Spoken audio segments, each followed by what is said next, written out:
Hello students, welcome to week 2. I hope you are all able to get Visual Studio, whichever version you feel most comfortable with, or whichever version you want to start using. I hope you're able to get that installed successfully if you didn't already have it installed. I hope the first week of classes went well. So this lecture, we're going to cover starting up our first web application in the book, Chapter 2. It's called the Future Value Application, so if anybody has taken my C# course, they have a similar application in the book using Windows Forms. This application, or this web application, will be using ASP.NET, .NET Core MVC instead of web forms, so we'll be using a different platform to make a similar application. I'm going to go through creating the application in both Visual Studio as well as Visual Studio Code first. Eventually, I'll just do the videos in one IDE or the other because I don't want the videos to get too lengthy. So at first, just until everybody gets used to their environments, I'll try to make the videos in both IDEs, at least the stuff that's unique to each IDE. So if there's anything that is pretty much the same in both IDEs, I'll try to just do it in the one. But for creating the application, you do that in two different ways, so I'm going to do that in both IDEs here. Let's go ahead and exit out of this PowerPoint slide.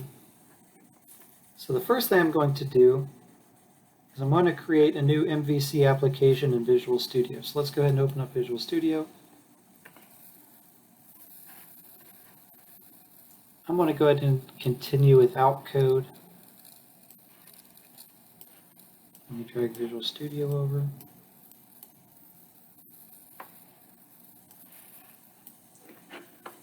Okay, so to start a new application in Visual Studio, I want to go to File, New, Project. So if you're following along in the book, I am going over Chapter 2.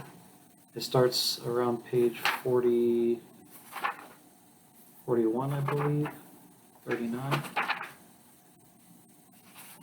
Okay, so that brings us to this menu where we can create a new project. So the project we're going to want to create is the ASP.NET Core web application. I'm going to go ahead and click Next. I'm going to change where I save this to, let's see what folders I have. I'm going to go to Users, My User, there's Core Apps. Let's create a new folder for Core Apps, Visual Studio, because I'm going to end up making another folder called Code. So I'll put my Visual Studio app that I make in the Visual Studio folder, and I'll put the Code app that I make in the Code folder. So I'm not going to build this application from beginning to end. I'm going to create the application in one of the IDEs, and then I want to stick with one, probably Code, once we get started up. So let's go Visual Studio, and I'm going to select that folder. Let's call this Future Value. I'm going to not place the solution and project in the same directory. I'm going to click Create.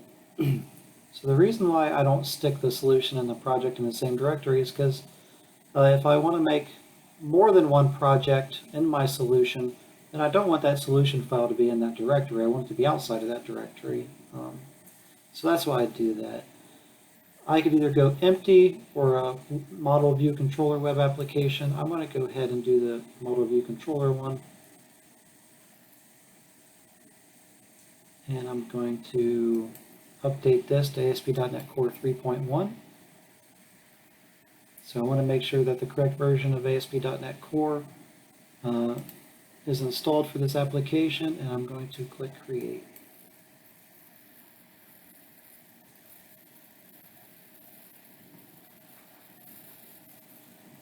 Okay, so this screen should look familiar. It gives you a little startup screen where you can connect some services to your code or go to out to the Microsoft documentation. So let's see what this actually did for us in our File Explorer. So here's Visual Studio, which is where I just put this. So here's now our future value application that I just created in Visual Studio. If I double click it, now we can see that we have, think of this as the entire project, your entire solution. And then once we start delving into it, you can see that this is my MVC project. And this is my solution file that points to my MVC project. And these are just some Visual Studio files that got generated based on my Visual Studio user account. So don't worry too much about this .vs folder. As you can see, it's actually a light grayed out, which means it's hidden. So if I check this, it doesn't even show up. So it is a hidden folder, that's the only reason it's there. This is my future value MVC project. If you would double click in here, we can see that our MVC template is here. So here we have our controllers that direct our ASP.NET IIS implementation into our code. We have our models, which is what we want to be displayed. And we have our views, which is how we want to view our models, essentially.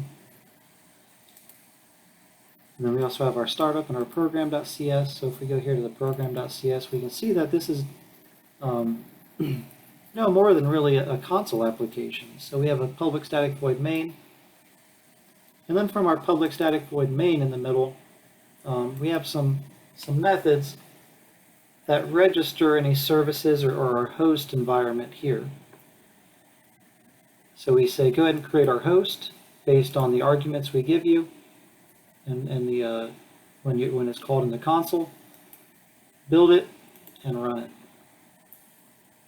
Okay, so then whenever we call create host builder, so now it calls this with arguments, and then it calls host.create default builder, so it creates the default builder for our host environment, and then it uses this startup class to register any dependencies we might have in our application. So if there's any specific application configuration to use, it injects it in here. We're then going to register our MVC inside of the services, so it knows to add controllers with views, so it knows we're using MVC, as well as some other things here. Use routing, which we'll cover later on in the course.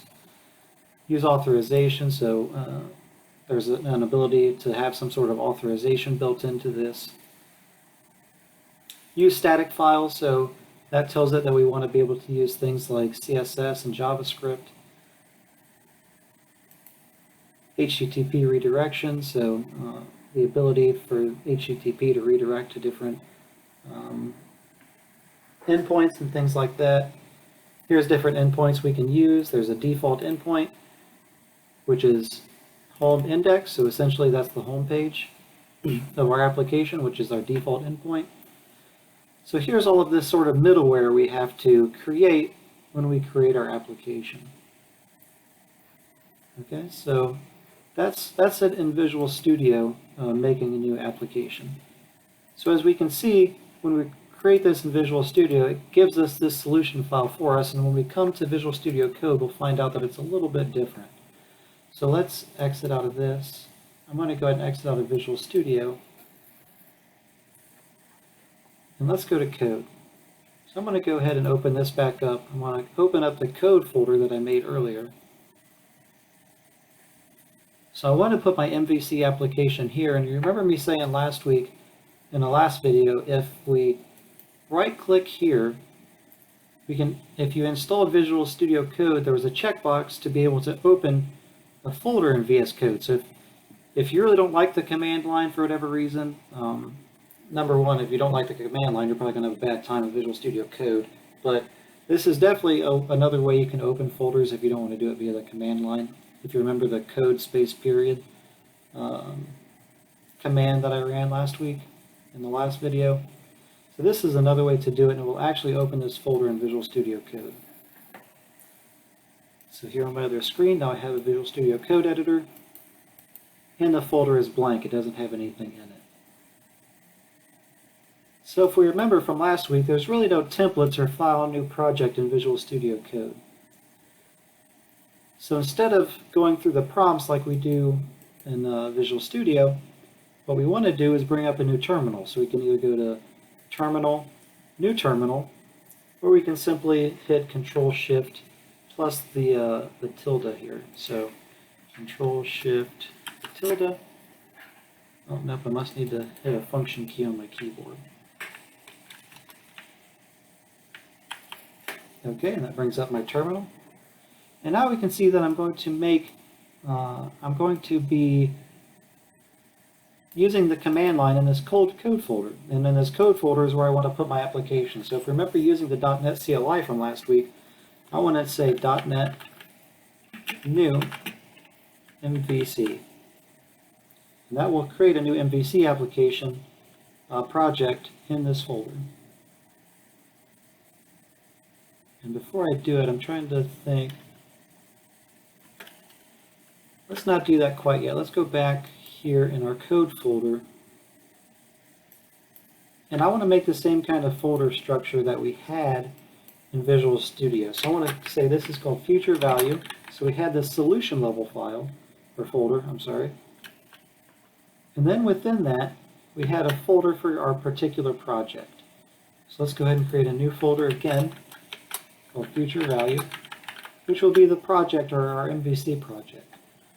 So here's our solution level folder in code, future value, which is going to encapsulate all of our projects that it takes to solve our particular problem that we're trying to solve, which is to create an MVC future value application.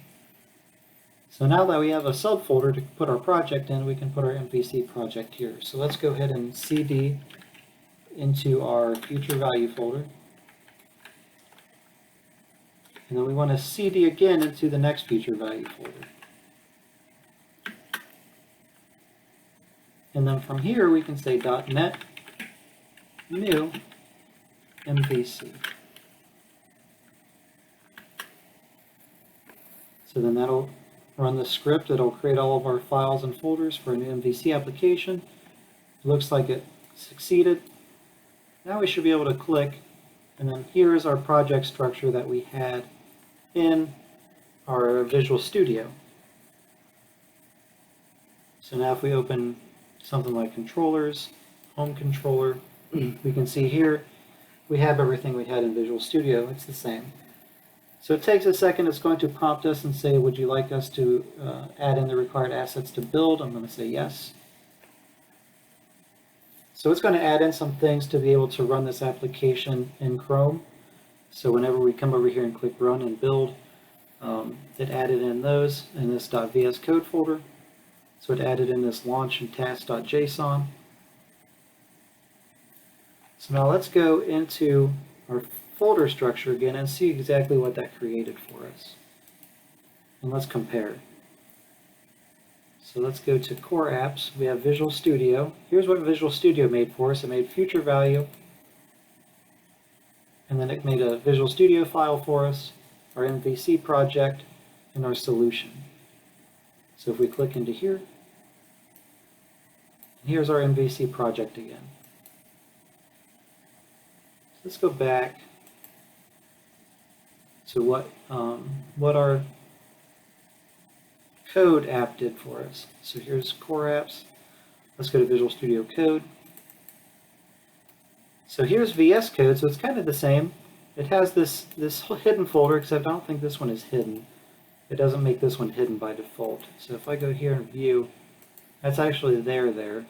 So this, if we click in launch.json and task, this gives instructions to Visual Studio Code into how to run this. So what task do we use? We're going to build it. We're going to publish it. How should we launch this thing? Well, it's a .NET Core launch. It's a web application. You should build first. And then all of the things we need to do to be able to launch this application. So that's what this VS Code folder gives to us. And then we have our future value MVC project. But notice it doesn't give us the solution file. So the only way to open this in Visual Studio, if you wanted to open it in Visual Studio, would be to double-click this CS Proj folder. But that doesn't really help us much if we have multiple projects. So what we can do is return back to the .NET CLI to create a solution file for us. So let me see exactly where I want to put this solution file. So here's my future value. So I think I want to put it in code future value.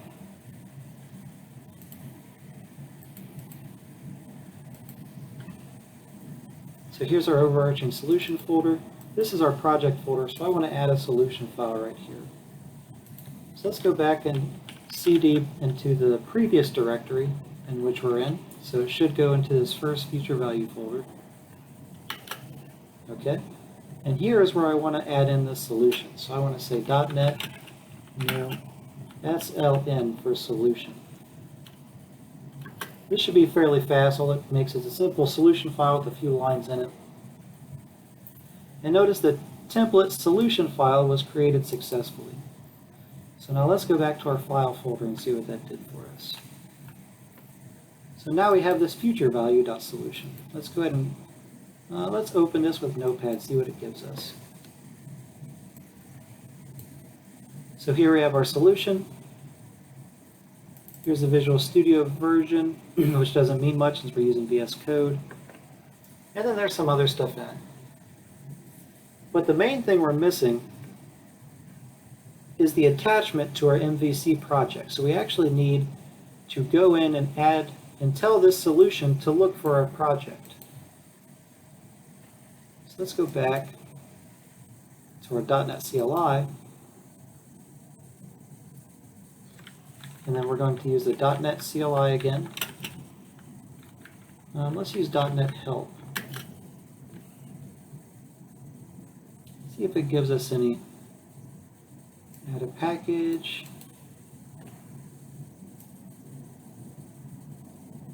So I don't want to do new. Okay, so here we go. SLN. Modify Visual Studio solution files. So that's what we want to do. We want to do SLN, so we can say .NET SLN, and I believe we might be able to do -- help after that. So what now do I want to do after I have my SLN file? Okay, so here's the SLN file, and here's some commands we can do. We can add. And that's what we want to do, is add one or more projects to the solution file. So I should be able to say .NET add, or .NET SLN add, and then where is the project file that we want to add? Well, it's actually in the folder, one folder in, so we're going to say future value /